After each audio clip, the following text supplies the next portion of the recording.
Φίλοι μου, γεια σας. Επίσης το ραντεβού μας και αυτή την εβδομάδα. Θέλω να σας ευχαριστήσω για τα μηνύματα που μου στείλατε μέσω mail και μου εμπιστευτήκατε το πρόβλημά σας. Σήμερα θα ασχοληθούμε με ένα θέμα που εσείς ζητήσατε. Μου γράφει μία φίλη ότι όλες οι ατυχίες ήρθαν πάνω της το 2024, το έτος που φεύγει. Ήτανε σε άσχημη ψυχολογική κατάσταση και εκείνο που επιθυμούσε είναι να έρθει κάποια στιγμή που θα νιώθει χαρούμενη, που θα νιώθει ευτυχισμένη. Ξεκίνησε λέγοντας ότι έχασε πρώτα απ' όλα τη δουλειά της, στη συνέχεια χώρισε με το φίλο της, με τον οποίο όμως διατηρεί μια επαφή και όπου βγει, αυτό ακριβώς μου είπε.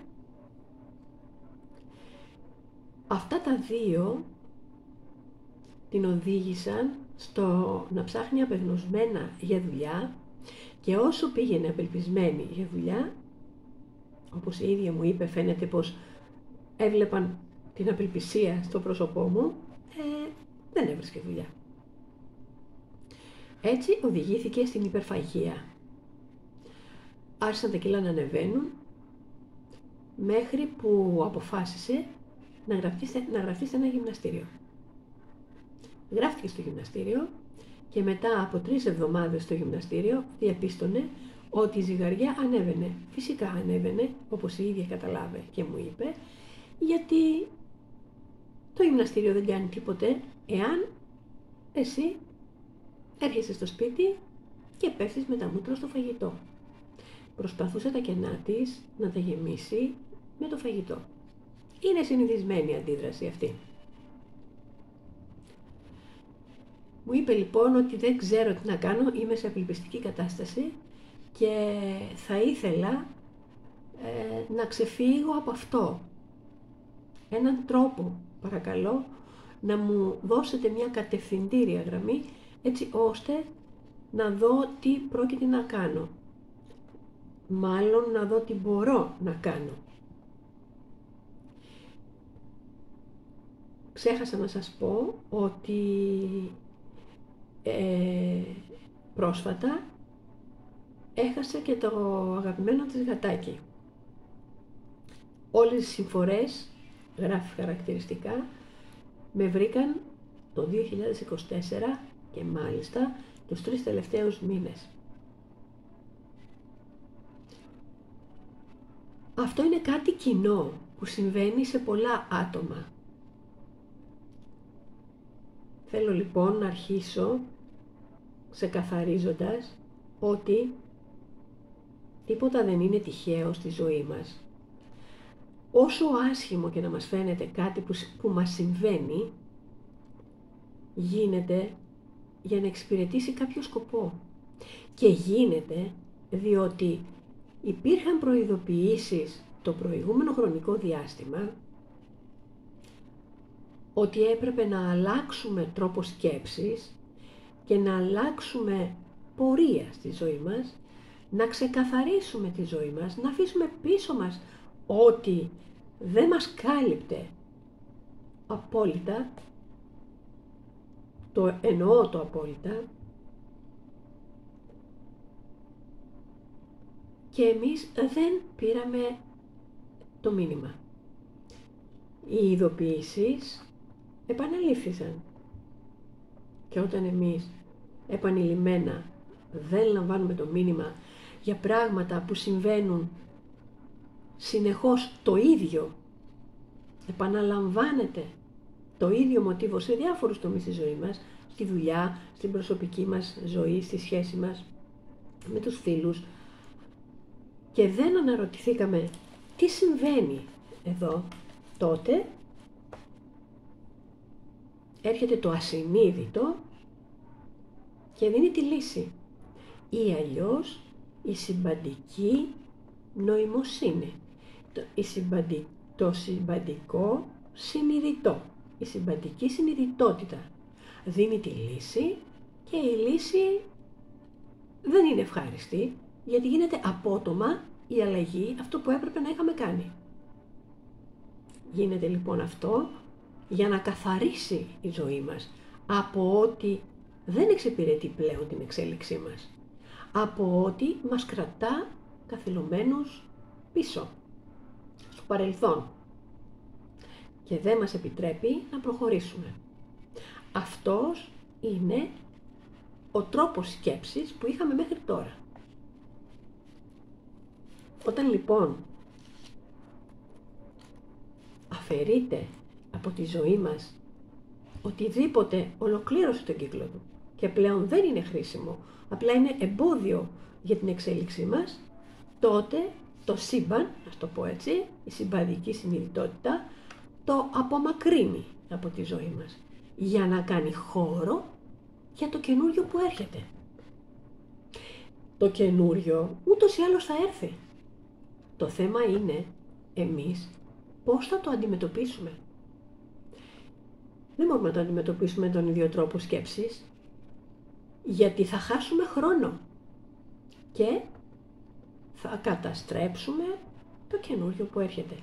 Πρέπει λοιπόν να συνειδητοποιήσουμε ότι οτιδήποτε συνέβη εξυπηρετεί την εξέλιξή μας, να αλλάξουμε τρόπο σκέψης λοιπόν, να το δούμε διαφορετικά και να αρχίσουμε να προσέχουμε τι έρχεται και ποιο από αυτό μας εξυπηρετεί και πώς θα το διαχειριστούμε με ψυχραιμία.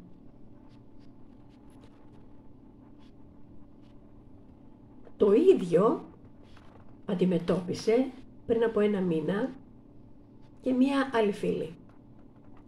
Όταν της εξήγησα ότι τίποτε δεν γίνεται τυχαία, απλά για να εξυπηρετήσει την εξέλιξή μας συμβαίνει ό,τι συμβαίνει, αυτά που είπαμε πριν, άλλαξε τη ζωή της εντελώς.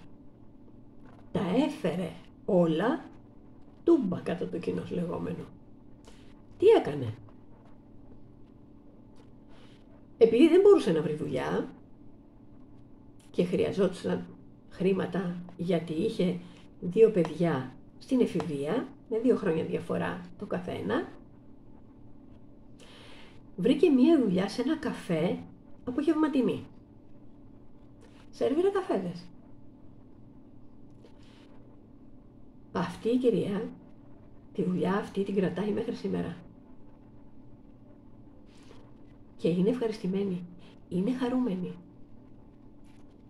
Μου έστειλε λοιπόν μήνυμα περιγράφοντάς μου μία ημέρα της. Μου λέει λοιπόν, σχολάω στη 1 η ώρα το βράδυ, το ξημέρωμα. Κάνω μία βόλτα με τα πόδια μέχρι το σπίτι μου, είχε την τύχη να είναι κοντά το σπίτι, μέχρι το σπίτι μου για να ηρεμήσω και να απολαύσω την πόλη σε ησυχία. Πηγαίνω στο σπίτι μου, κοιμάμαι και ξυπνάω στις 7 η ώρα για να ετοιμάσω τα παιδιά για το σχολείο. Είναι έφηβοι, αλλά όμως θέλουν την παρουσία της μητέρας. Ξυπνάω λοιπόν 7 η ώρα, ετοιμάζω τα παιδιά για το σχολείο, πηγαίνω και ψωνίζω, γυρίζω, μαγειρεύω και κοιμάμαι 1 ωρίτσα. Μερικές φορές, αν έχω μαγειρέψει από την προηγούμενη, μπορώ να κοιμηθώ και 2 ώρες. Ξεκουράζομαι, έρχονται τα παιδιά μου στο σπίτι, τους βάζω φαγητό, μιλάμε λίγο και μετά πηγαίνω στη δουλειά μου. Έχω χρήματα να πληρώσω το ενοίκιο, να πληρώσω τις υποχρεώσεις μου, έχω χρήματα να βγω μια βόλτα με τα παιδιά μου όταν έχω το ρεπό μου και το κυριότερο, τα παιδιά μου βλέπουν μια χαρούμενη μητέρα. Γιατί νιώθω ελεύθερη. Νιώθω χαρούμενη που είμαι εγώ, που τα έχω καταφέρει. Κάτι που δεν θα πίστευα ποτέ πριν για μένα. Ένα παράδειγμα προς μίμηση. Τίποτε δεν είναι τυχαίο, λοιπόν, κρατήστε το στο μυαλό σας και οτιδήποτε συμβεί έχει περισσότερες από μία λύσεις. Ψάξτε να βρείτε τη δική σας λύση, εκείνη που θα εξυπηρετήσει την πρόοδό σας και θα βγάλει το καλύτερο δυναμικό σας. Αυτά για σήμερα. Να είστε καλά. Τα λέμε την επόμενη